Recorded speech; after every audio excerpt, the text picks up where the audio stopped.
Let's bring you more on that story in Toronto. It is not one I can ever remember discussing, Michael. It is rare. It is most disturbing. Michael Serapi with more detail on what Toronto police are now investigating. Yeah, and we should say, you've already mentioned it once, but the subject matter is stomach turning no matter what time of day we're talking about this. But the latest incident in terms of a feces attack did happen late last night in Toronto. You're looking right now at a photo of the cleanup that's happening near the intersection of University Avenue and College Street, just south of the U of T.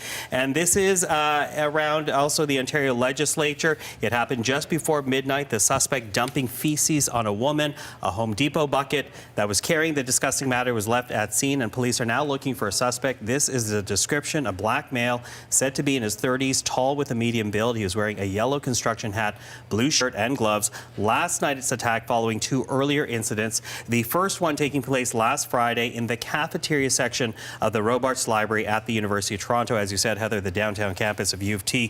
Fecal matter thrown on a student there. Witnesses saying the perpetrator ran away laughing after the attack.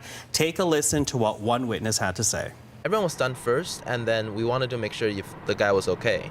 But then the smell hit around 1 or 2 minutes after. And then everyone was just trying to leave because the smell is really, really unbearable.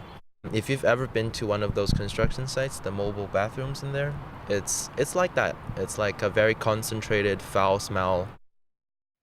And then on Sunday at the Scott Library at York University, another attack involving a student and another bucket filled with what has been described as liquefied fecal matter. Now, police did release photos of the suspect in that case. The question right now, is this the same suspect involved in last night's attack? Is this the same suspect involved in all three incidents?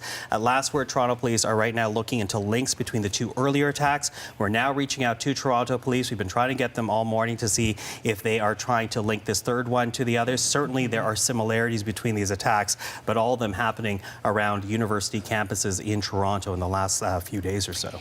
This is not just a disgusting prank. This is something with dangerous health risks attached to it, Michael. Yeah, absolutely. In fact, because you were talking to Dr. Gupta in the last hour, we turned to Dr. Samir Gupta ourselves in the commercial break and asked him about the risk. And he said there are risks. When you talk about fecal matter, you're talking about 80% by weight of bacteria. Take a listen to what more he had to say.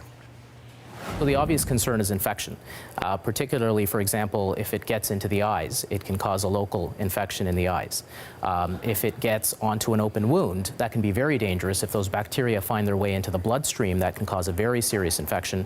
And importantly, it's not only bacteria, but if somebody is sick and their feces has, for example, parasites in it or sometimes viruses in it, if that gets into the mouth and gets into the person's digestive tract, that's how many of these organisms are spread.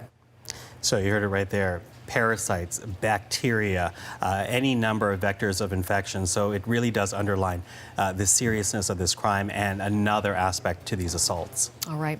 We'll be back in contact with Toronto police to see if there are any advances in their investigation. Michael, thank you very much.